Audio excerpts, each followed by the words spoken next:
I have a selection of beads and materials to make my tiara from. I've got seed beads in 2 sizes. Here you see a size 8 and a size 10. There's 4mm pearls, and I have 3 types of crystal bead here. I have a crystal oval, which makes really nice petals. I've got some crystal rondelles in a small, and I've also got them in a large. I have some little frosted leaves. Any type of leaf or flower bead is useful when you're making a naturalistic stamen tiara, as they punctuate the rest of the design quite nicely. And here we have some little chatons. Now chatons are diamante stones with a pointed back. The pointed back gives them maximum sparkle and also allows us to set them into a little loop. And I'm going to show you how to do that as well. I've got my 3 pairs of pliers that you would normally expect to see. So I've got wire cutters for trimming the wire, flat nose pliers for gripping and squashing if necessary, and I also have some round nose pliers if we want to make anything round or to make a link. Right in the centre we have our 0.4mm wire. This is of a soft temper, which means we can manipulate it and twist it lots and lots and lots before it becomes brittle and potentially becomes brittle and then breaks. If we were to start with a harder wire, perhaps a fully hard or a half hard wire, the amount of work you can do on it, the amount of twisting and bending we can do is restricted, because very quickly it will become brittle and break. Now I've got a piece of 0.4 here in my hand, and you can see how soft it is. I can tie it in a knot, and then I can take the knot out, and I can smooth the wire, and there's no damage. I'm now going to show you how to build a very simple tiara stamen, just to get the principle. So I'm going to show you how to do this simple branch stamen with lots of little side branches and a main trunk running down the centre. This allows us to build a design that can elongate out and also give it width. So this is ideal for branch stamen tiaras and also for hair vines. Simple technique. If you get it right, you can do lots with it, and it's really versatile. Now I'm starting with a length of 0.4mm wire. I'm using about 75 centimetres, which is an ideal length, I think. It's not too long that you get it tangled, but equally it's long enough to do something quite interesting before you start to get too close to the ends. As with this little stamen here, I'm going to work just in the 4mm pearls so you can see how it builds.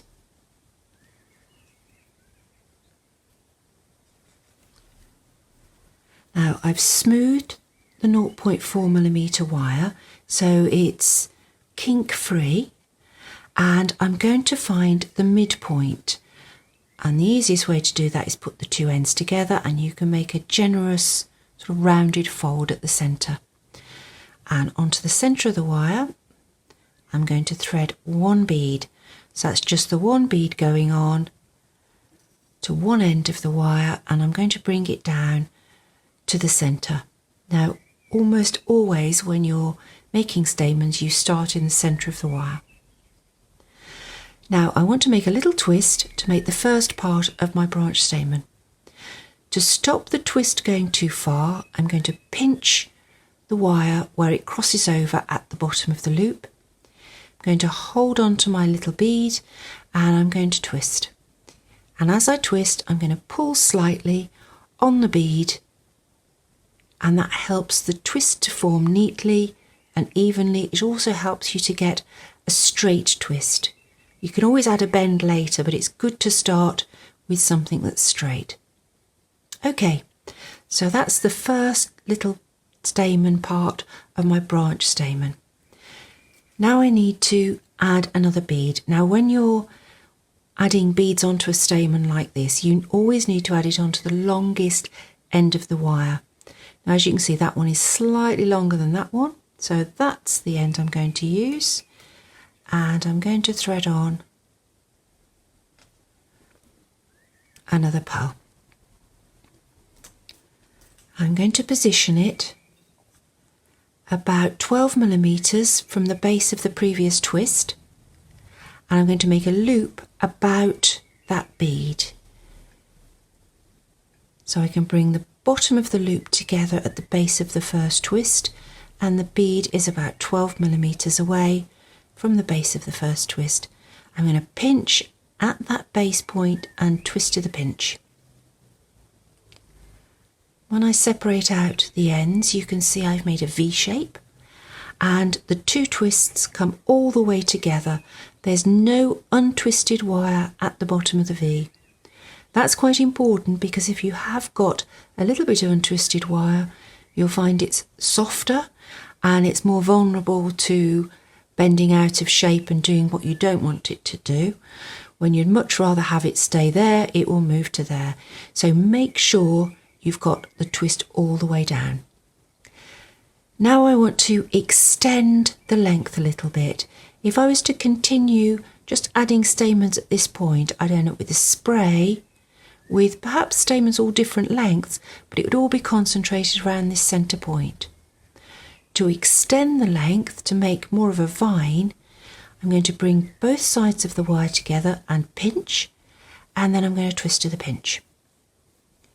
And I'm going to turn my V shape into a capital Y.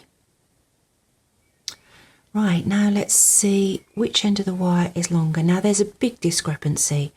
So it's this side here that I need to put my next bead onto. Pick up my bead. Bring it down to close to the bottom of the Y. And now I'm going to make a side arm or a side branch. I'm going to make a loop and bring it up to the base of the twist again. Now this is where you might want to make a design decision, because if you think about a natural tree branch, at the end, the little branchettes, if we call them that, the little branches at the end are quite small, and as we work back towards the trunk, the branches themselves get slightly longer. So I'm going to extend mine just a tiny bit, just because I think it looks better. I'm going to pinch and twist to the pinch. Okay, now we've got 3 little branches. Now I'm going to extend this part a little bit more, and now I'm going to refer to this as the trunk. So I'm going to pinch and I'm going to twist to make a little more trunk. Let's see which side is longer. They've come quite close together again, so it's that one I need.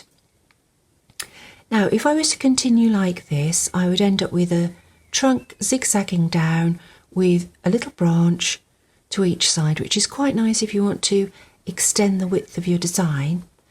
However, I would also like to add some width. So I'm going to add 2 small branches on here that will then come down and join the trunk. Put my bead on. Now, I'd like that first bead to be a reasonable distance from the trunk, so I'm going to make the loop about there. You can see that's quite long at the moment. I'm going to pinch about halfway along and twist to the pinch. When I take the wire away, I'll just do another little twist, sorry. You can see there's a straight bit of wire between the base of this stamen and the trunk. I'm going to continue with the same end of the wire. There we go. And I'm going to make a small stem to come up to the base of the twist I've just made. Here we are. There's my loop pinched off and twist to the pinch. So now we've got a little V separate from the main trunk. I need to connect this V to the trunk, so I'm going to bring both sides of that same wire together, pinch at the base of the trunk and twist to the pinch.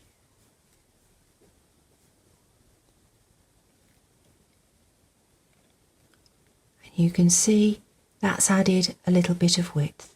I'll do that again on this side and you'll be able to see how the pattern can develop. A little bit of main trunk first, so pinch, twist to the pinch. Let's have a look and see which end is longer. And now there's a big discrepancy because obviously that side branch used a lot of wire. So this is my longer end. On with the bead. Decide how far out you want your little V to be. I want mine about there. I'm going to pinch halfway along again, so it's a long loop. I'm going to pinch halfway along, twist to the pinch, lift up the same end of the wire,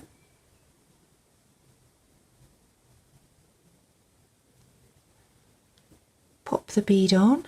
Now I want to make a little V here, so a smallish loop, pinch at the base of the previous twist, twist to the pinch,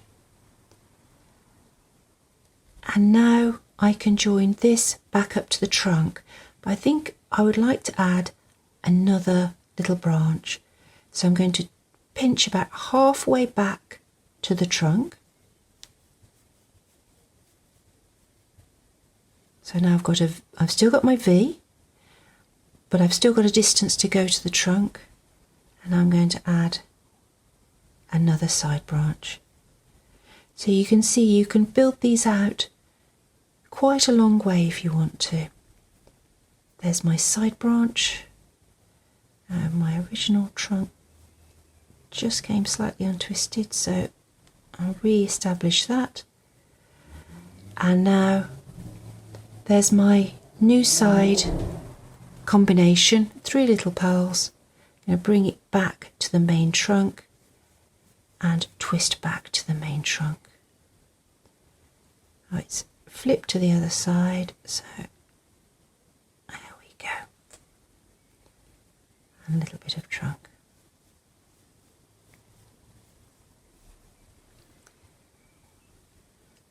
You can see how you can build up some quite interesting forms using just little junctions and bringing it out a little bit wider.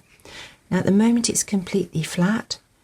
When you come to do yours, you will probably want to add shape into each bend and also some depth. So we can bring one in front of the other and we can start to build up a much more naturalistic look. And if I turn that sideways, you can see there's depth to that. Now that's the basic construction technique for a branch stamen, just using pearls in this case, but here's the same technique used with the variety of beads we've got here. So you can see little crystals, little leaves, and little clusters of seed beads too, all done with exactly the same technique, side branches and the main trunk coming down the centre. Now I would suggest if you've not done this before you have a little practice, mainly because it's fun, but you'll find how many twists you can do to make it nice and firm. And then I'm going to move on to show you how to make a little flower and a little leaf. Now we know the basic technique for making a branch stamen. I'd like to stretch your horizons a little bit, and I want to show you how to make a little leaf from seed beads, a little flower from seed beads, and a little flower from crystal beads. These are all made along the stamen as you work, and it can add some really interesting texture and design.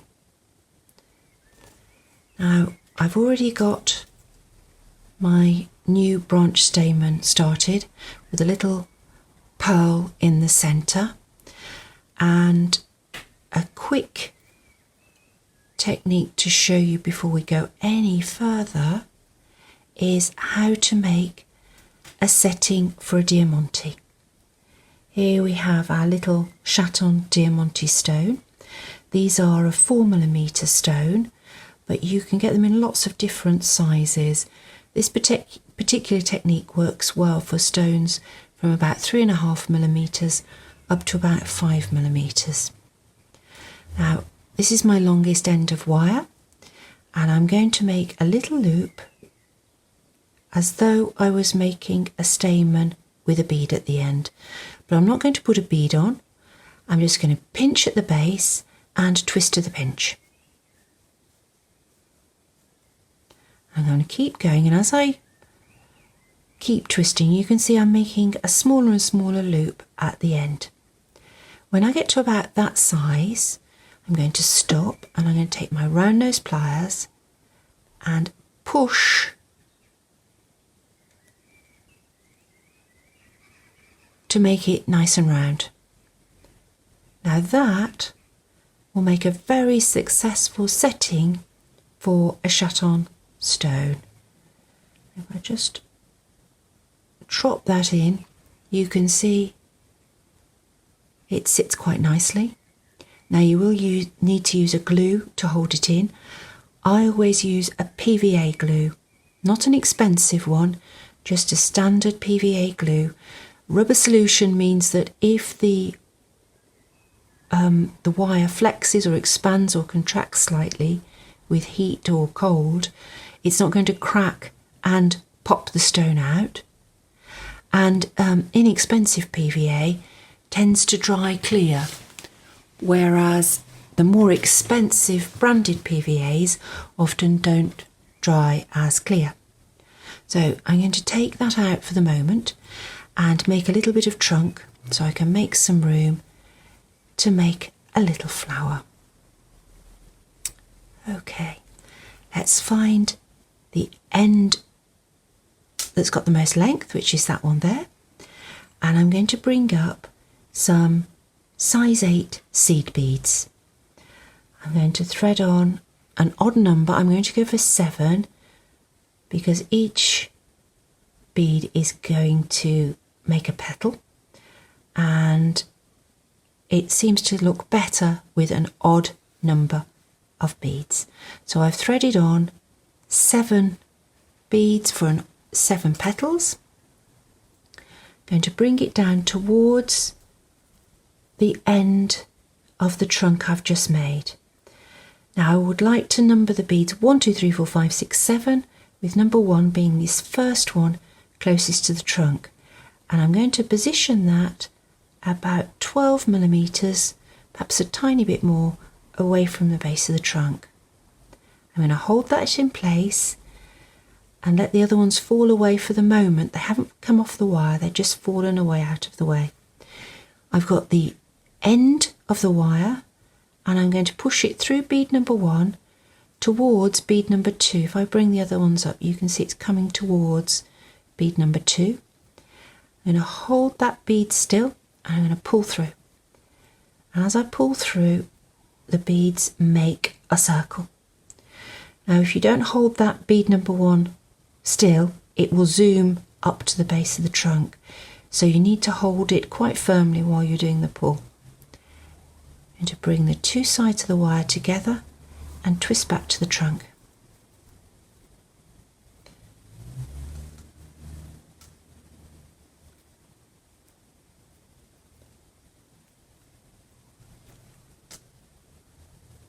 Now we've got a circle of beads. At the moment it still looks very much like a circle, but if I drop a little diamante into the centre, it becomes a little daisy. And equally you could pop a little bead into the centre. If you wanted to, before you twisted back to the trunk, you could use that end of the wire to add a little crystal bead in. But I quite like the diamante effect. And if you want to be really meticulous, you can stick one on the back as well. But to be honest, just one on the front is more than sufficient. I'm going to take that out for the moment, and I'm going to make a bit more trunk.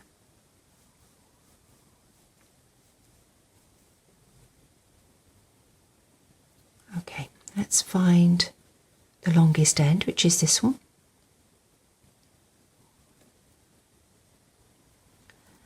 And now I think we'll make a leaf. I'm going to make it in the same size 8 seed beads. And there's a reason for that, the same as I used size 8 seed beads for this flower. I need to be able to pass the wire twice through the beads.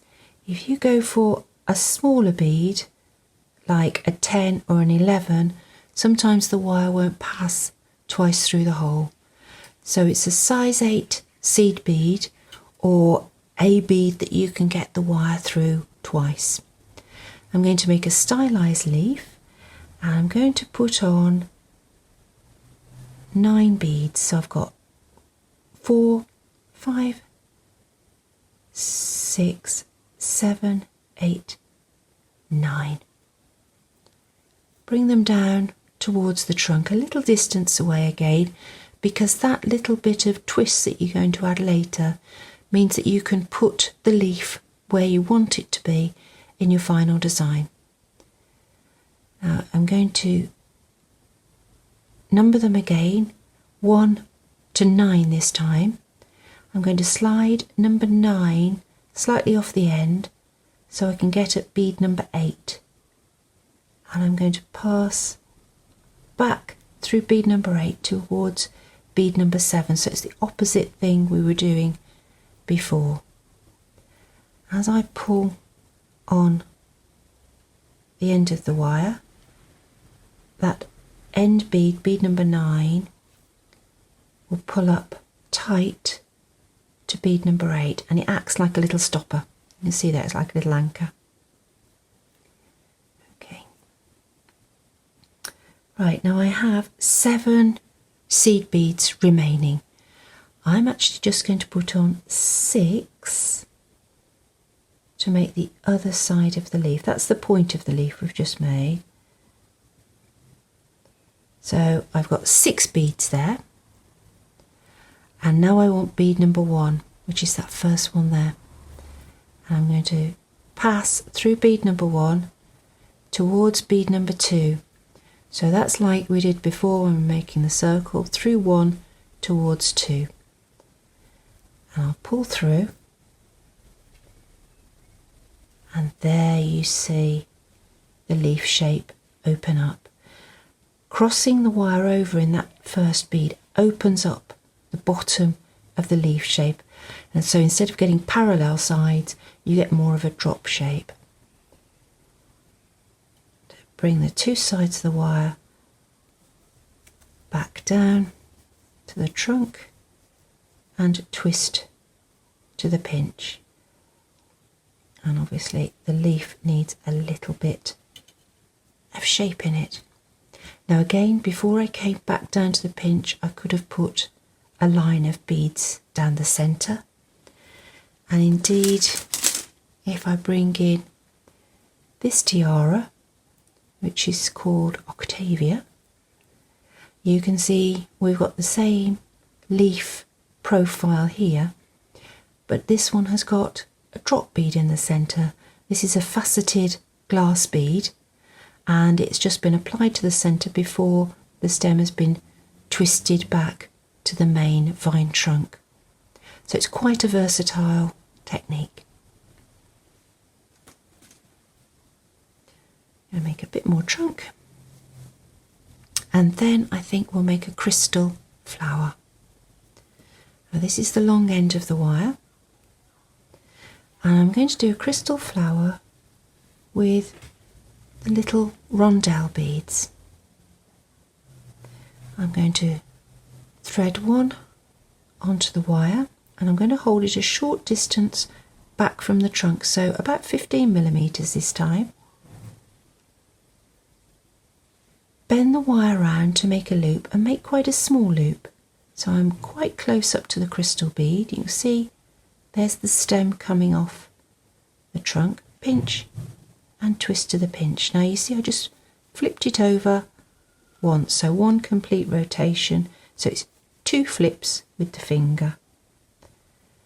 Okay, Second one on, I'm going to make a small loop again. I'm going to pinch right at the base of the previous twist, and there we go, another little securing twist, and number 3. Make sure you get that pinch right in the middle. There we go. That's 3.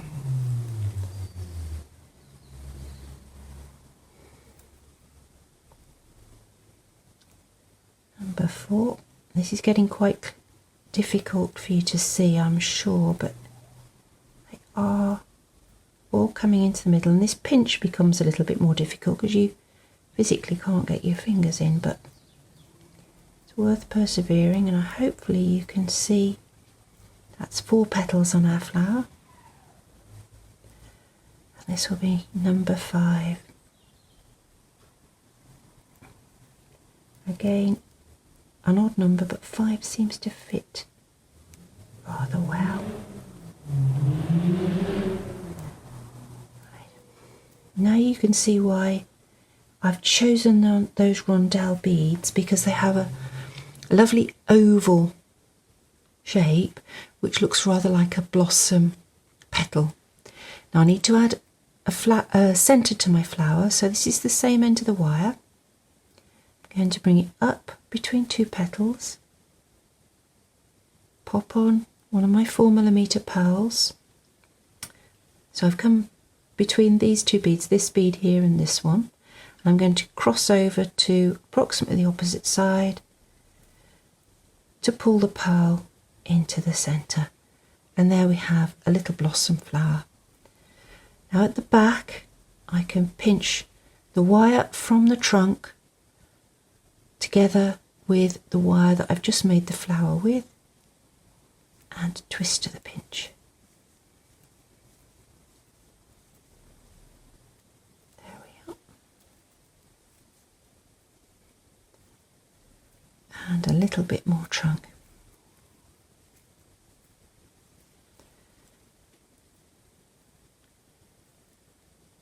So, as you can see, just from very simple beads, seed beads and little crystals, we've now made a flower loop, which I'm going to put a diamante into. Oops, just fallen through.